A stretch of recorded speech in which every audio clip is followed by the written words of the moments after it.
Was it Thursday? Wednesday? Thursday. It was Thursday.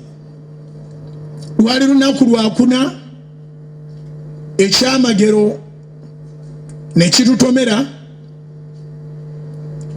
naye nga twali tugezezzaako okubanga tukipasuwinga. Ekimu kyenjagala otegeere gwali ku Kanani naawe ali ku Salt FMs oba ku Salt TV, Katonda waffe bw'abeera mu kintu kiyitamu. Katonda waffe bw'abeera mu kintu kiyitamu. Susan Makula bwe yampa vision ye eya church girl, nambuulira byalowooza ebisobola okuyamba abawala.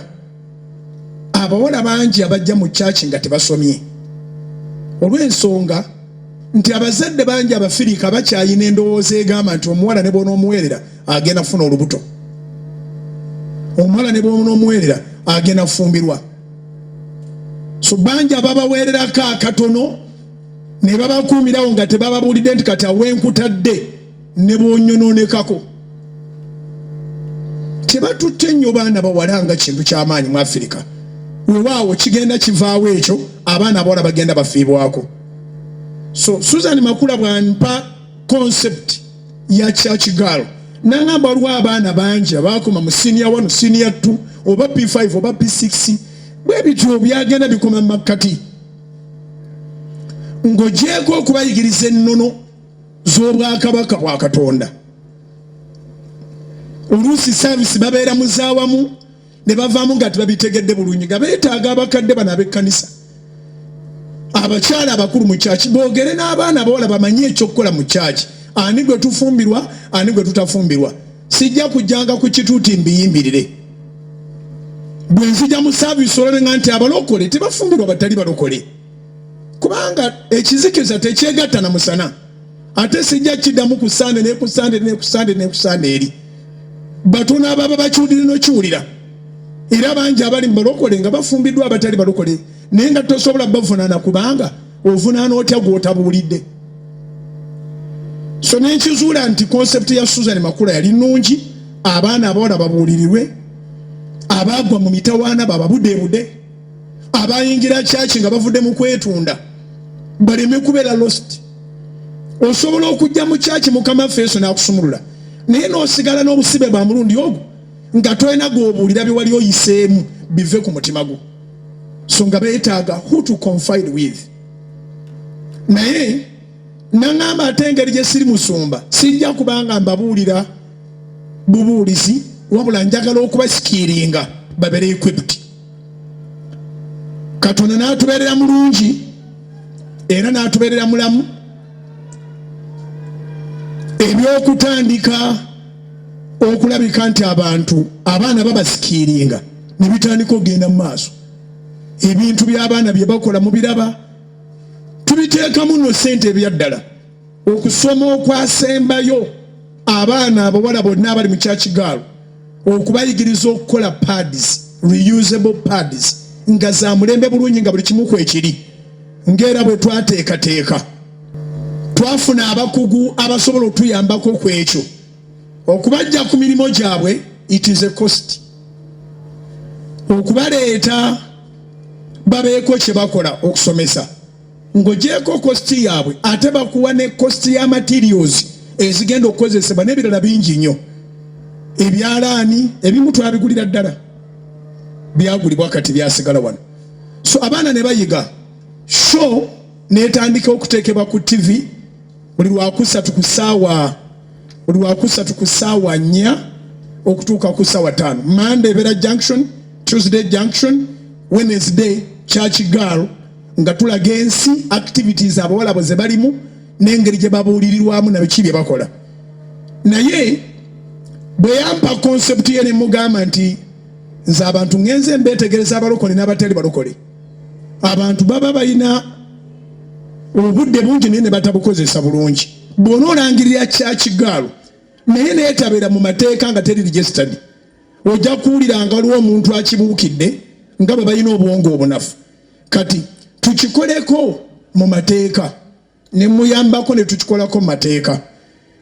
ne mugamba na kino ekya skilling ekyokuskilling abaana since we're not saying nti waliwo abajjanga bakoma mu P6 P5 P2 P3 naye nga ate alina kyasobola okukola n'akiyigira ddala. Nawulira ekitongole era kituwa n'ebirango kya DIT, Directorate of Industrial Training. Bakuwa ebbaluwa okusinziira ku bukugu oba butuuse, era bakuwa ebbaluwa esobola okubanga ekuwa equivalence eya senior 4 oba senior 6 ne bakutuusa ne ku diploma ne tukitandikako mpola mpola. So wiiki eno ku Lwokuna nsaba Susan Makulo gye simanyi oba ne ttiimu bagiteeseteese. Wiiki gye tukubye amabega ku Lwokuna ne batukubira akasimu nga ebiwandiiko ebiva mu DIT certificate ekkiriza kya Kigaalo okutendeka si bawala bokka kati wabula n'abalenzi ng'etuweereddwa. Mukyala Susan n'abakadde b'ekkanisa nsaba abaana bali abakola ebintu eby'emikono nabo baveeyo bajje. Njagala okwebaza gavumenti olw'okulowooza ku bantu abo abatasobola kubeera privileged kumaliriza misomo ne babateerawo enkola nnyingi nnyo ezisobola okuba nga zibaskiringa ate n'okubawa ebbaluwa nga ziri certified nga nabo kati bavaayo nga ba professionals nga basobola n'okusaba emirimu n'okubidinga for tenders. So ebbaluwa eyaweereddwa Church Girl mu House of Prayer erina ebintu bibiri: ekukkiriza okutikkira abakulu nga bazze ne balaba emirimu gye mukoze ne babawa ebibuuzo nga bw'olaba nti oba n'essomero n'oweebwa center number UNEB n'ebanga eregisteringa abaana bo. Kaakati ne bano bwe batyo bwe baafuuse. Musimbe layini bweti eraga bye mukoze n'emikono gyammwe babalaba ku TV awo. Ebintu ebyo nga bwe birabika bwe babikutte be babikola. Give yourselves enough space. SOPs must be followed everywhere. Ebintu bino nga bw'olaba babikutte Church Girl yebikolera ddala. Era ndowooza mwe bangi bammemba ba church mubadde nga mubigulako wali okubaleetwa ababalaga wali wabeerawo tenti. Twagamba nti nga bwe bakyezimba obwezimbi tetugenda kuddamu bya kupangisa maduuka na bifo nti ate babeerawo ne center. Ne tugamba buli wa Sunday osobola okgenda wabeerawo representative waabwe n'okola order oba ne bakuweerawo ekyo ekiba kiwedde. Naye kaakati bano abaana ababadde babiyize n'abalala abagenda okuyigirizibwa n'abalala abali mu church abavubuka bagenda kuyambibwa. Tuleme babuulira bubuulizi njiri naye church ekuviireko n'okufuna ebbaluwa y'obuyigirize. Zikubire waggulu osanyukireko ku balala nabo abagenda okutikkirwa. Kakati mwerondeko musembere wali bakama bammwe badde wakati wano mutuwe chance awo abakyala abakulu abali mu Church Girl abagirungamya. Mbadde nsaba Susan Makula otubuulireko mu bufunze. Ndowooza tofayo ne bw'okozesa Oluzungu, Luganda lwondumanyi naye ne bw'okozesa Oluzungu kubanga abamu ku baana abaakoma mu senior 3 ne senior 2 ate famire za nzungu tebakimanyi nti basobola okuyambibwako Church Girl mpola mpola ne bafuna n'ebbaluwa z'obuyigirize ne basaba n'emirimu. Tell us about the achievement. Oluganda olumanyi. Namakula nsonyiwa munnange.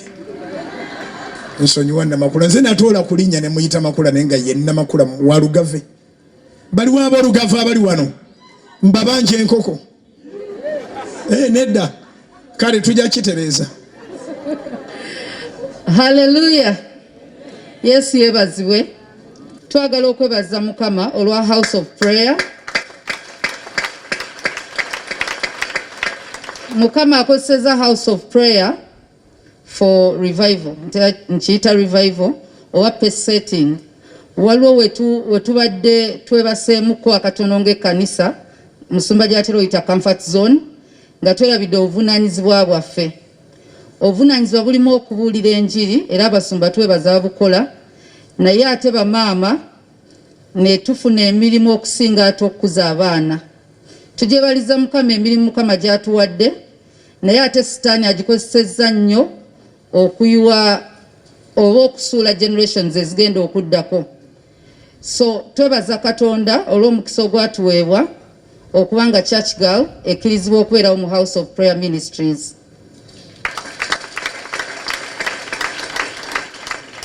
Era nebaza Katonda olw'abazadde buli muzadde ali eyo eyeesigisa obuweereza buno omwana we omuwala.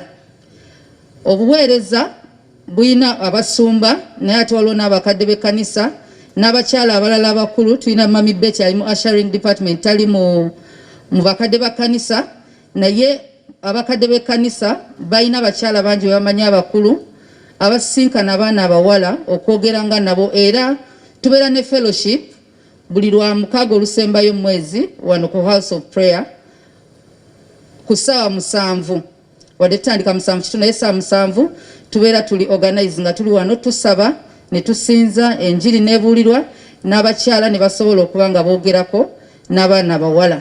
So omukisa gwe twafunye gwe gw'okubeera nga DIT eri under the Ministry of Education batukkiriza nga Church Girl okubanga tetutendeka butendesi nti mwana agende oba afune omulimu oba abeere skilled, naye okubeera nga afuluma Church Girl ng'alina empapula oba nga ali professional. Empapula ezo nga bw'olaba UNEP gwe wa senior 4 bwe certify nga bamaze senior 6, naye enjawulo eriko nti kati kino kya skill omwana afuluma professional oba mu weaving, okutunga ensawo bwe bityo, okugira okutunga engatto, ebintu by'enjawulo. Courses nyingi ze batuwadde ze tugenda okuba nga tuyingizaamu, endala tubadde tetunatandika zikola nga tetunafuna bakugu, naye twatandise okuba nga bo bennyini ate bagenda tusportingira abakugu oba baagala yiga mechanical engineering. Yes, wadde twakitandika nga kyabawala era tukyagenda mu maaso n'abaana abawala, era tusaba Musumba otukize guno mwaka tusooke baana bawala bokka. Naye n'abalenzi liringa ssomero lyonna osobola oddiwandiika nga liri mu St. Aloysius naye nga n'abalokole basomeramu. So n'abaana abalenzi batugambye nti kabe mulenzi kabe muntu mukulu asobola okuba nga atikkirwamu. So batuwadde levels za njawulo paka ku diploma level nga vocational institute zonna bwe muzimanyi. So waliwo abasookerwako gye bayita workers pass, be bano nayigira ku taata ku mama plumbing naye ate nga mbimanyi, naye nga bw'osaba omulimu bakusaba ebbaluwa nga togirina. So bajja ne basesinga abaana be baba bamanyi ne bakupasinga ne bakuwa empapula. House of Prayer ekola gwa kutikkira, naye nga be batikkidde legally bali recognized mu ggwanga naye ne bweru w'eggwanga kubanga baba bali certified by the Ministry of Education. So twebaza Katonda olw'eyo level gyatutuusizaako. So abazadde tubasaba abaana, omwana ne bw'aba wa myaka 8 twawulidde batugambye nti curriculum eddako okufuluma kigenda kuba kyatteeka abaana bali okuva mu senior 3 okweyongera waggulu nga balina osoma mu masomero skills, naye abamu tebaafuna mukisa olwa fees. Abalala baafibwako abazadde ng'oli guardian oli eyo omwana omutuwe omukisa gukyaliwo okuba nti House of Prayer yeteekamu ssente so batendekebwa bwereere, omwana n'asomera bwereere. So fa mu Church Girl tulina abaana bali 416 abawala be mwaka twesigisa nga tuze tutendeka mu bintu ebyenjawulo. So twagenza okizuula nga abamu tubatendeka ebintu bye batayagala. So ne tuba ne forms ku Saturday era tulina meeting ze balina okujjuza buli omu ajjuzaamu kyayagala okubeera skilled, ntuleke mukaka tusobole okuba nga tulina files eziri very organized. So omwana ajja atubuulira ye kyayagala okuba nga atendekebwamu, kyakugukamu ne bw'aba teyasoma wadde gendako mu class. So tumuyambako okuba nga atuuka ku P7 level, senior 4, senior 6, so eba equivalent yeyo level, nti bw'atuuka okuba nga ayina ne kyeyeetaaga ennaku zino abantu bapasuwinze nnyo career z'omu politics, ti ne bw'atuuka ng'ayagala kwesimbawo kubanga ebyo bifo byonna Mukama yabituwa, so tulina otuukayo ba mu parliament paka ku presidency. Omwana bw'aba ayagala bw'aba atendekeddwa mu church girl aba alina equivalent bye bagamba nti yasoma senior 6 ebyo byaba yabiwona wadde teyagendako mu ssomero yonna. So tusaba abazadde mutuwe abaana. Mukama abawe omukisa. Abooluganda Mukama waffe yeebazibwe. Amannya bampita Mami Binti. Abooluganda baganda baffe bamaama mwenna tusaba mutuwa abaana bammwe ab'obuwala. Ng'ovudde ku kyeducation mulimu bamaama batasobola kwogera ne bawala baabwe. Mubatwesigise tubabuulirire mu mpisa n'ebirala ng'omwana omuwala bw'ajja akula. Yesu yeebazibwe abooluganda. Erinnya lyange nze Sylvia Kisambira. Twebaza Mukama olwa church girl.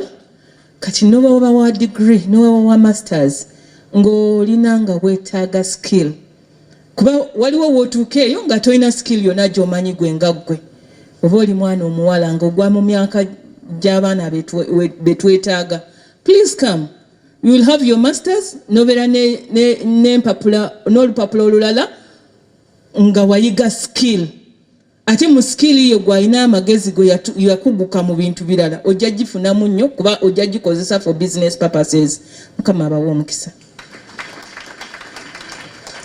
Mukama yeebazibwe nnyo. Okusooka njagala okusooka okwebaza ennyo Katonda kubanga ekyamazima nze nali sikisuubidde nti kijja kubeerawo mangu. Twebaza n'omusumba waffe atatulekerera atuyambye mu buli mbeera yonna esoboka kubanga ekyamazima ffene bwe twandibadde twagadde nnyo okuyamba oluusi resources zanditulemye. Naye twebaza Katonda n'olw'ensonga eyo nva waggulu nga nkubira omulanga maama ali eyo. Abaana mubatuweesigise twogere nabo baana bayambibwe abaana babeereko n'ebye bakola. Omuntu alina omulimu ogw'omu mikono tasobola kufeiringa. Mukama abawe omukisa.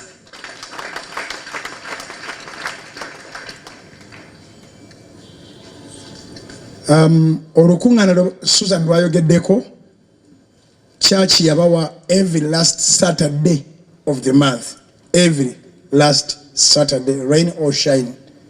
Buli lwa mukaaga olusembayo omwezi zigenda okuwera essaawa 7 ng'abakyala bano bali wano n'abalala be mutalabyeko n'abaana bangi bali abawala badde bakuŋŋaana 416 kati bagenda kweyongerako with the empowerment of DIT certificate gye bafunye bajja kunnyonnyola abo abaana abo baliwo kati ffe ku lw'omukaaga ate ffe titujja kubaawo. Naye ekyasinze okunsanyusa nti bw'obanga oli mulenzi ng'oli muno oli muvubuka ozimbira ddala ennyumba n'eyimira naye nga tolina bbaluwa yonna watandikira ku bwa poota n'oyiga olina skill ogyekakasa. Tugenda kuteeka ku kameeme ka church girl DIT bw'eribezza okutestinga okukakasa ng'osobola okuyita tebajja kukubuuza luzungu lukakali wabula okusatifyinga nti kiri kyokola ddala okikola bulungi. Kaakati omulenzi abadde muno ng'olina skill naye nga tolina bbaluwa wayigira ku associate ogenda kubanga osobola ofuna ebbaluwa y'obukugu bw'ekyo ky'olina. So Susan abadde asabye nti abalenzi njire nga mbaleka ne nange mpolereza abalenzi naye nasanyuse nange mu church galo nafuniddemu nti ebbaluwa gye baatuwadde abaana bangi bembadde nfuna nemba sporting nga wano nyina be najja mu worship team nyina be najja muli nembatwala nembayigiriza kamera bakola bulungi be bakola emirimu gya sotunoza mbalaba omonga batambula ne kamera naye nga wali omulaba wano. So babadde bayize naye nga tibalina mpapula kaakati bajja kubeera certified nga bayita mu Church Girl Foundation olwa certificate Church Girl gyeyina ne center number. Abaana bange bensomeseza kamera kati bagenda fuuka bakugu bafune ebbaluwa. Susan agezaako musonseko obugambo obufumitambo abalenzi baleete fees abawala bwereere naye abawala be bajja okusasula bwe kutaba kusasula bonna tebajja kusasula anyway twasalawo ne tugamba nti church kegirenga ekyeyimbamu ffenna be tuliraba omugaso gwakyo tusobola n'okutuuka ku ddala erigamba nti tugule ettaka ekasana Luweero bawa nga ddene nga church tuzimbeyo abasoma babiri ddala basomere ddala ebyaddala naye mu birooto byaffe mulimu church mulimu kuba empawalinga sirina ssomero naye talina ssomero ekirungi byalina mu mutima gwe mbimanyi alinamu eddwaliro ate ng'eddwaliro lyalinamu si lya bizinensi ayinamu eddwaliro nga lyakujjanjaba abantu eryo twateekateeka dda aw'okuliteeka ennamayumba gye twazimba tujja kussa eddwaliro okuyamba community naye ku kino ekya Church Girl Foundation ffenna kasita tusaba Katonda atuwe obulamu tujja kulaba nga ddala kintu ky'amaanyi institute nga y'amaanyi ng'eyimiridde okuwa abaana baffe ebiwandiiko ng'omwana ne bw'agenda mu region yonna East African Integration nga bamuwa bubiri bamanya nti muzimbi mubazzi so fati bana bakuyingira mu bintu binene nga bamanyi nti bawala banafu tebali mu kuzimba tebasitula yingini tebakanika bye bakola ebisinga obungi bye bino naye nga byetaagisaako obuyigirize so bwe tunaakula ne tugejja n'ebya yingini tujja biyingiza mudozi ebyo byabavubuka mangi n'abawala wali abawala bamakanika bemulaba eyo abakanika yingini muli kubafuwa langi oba muli kubasumulako emipiira okay Church Girl Foundation mukama agiblessing muyimuse emikono tugisabire church omuntu yayingira mu church nga talina kyali abere mu church ate nga afuuse na professional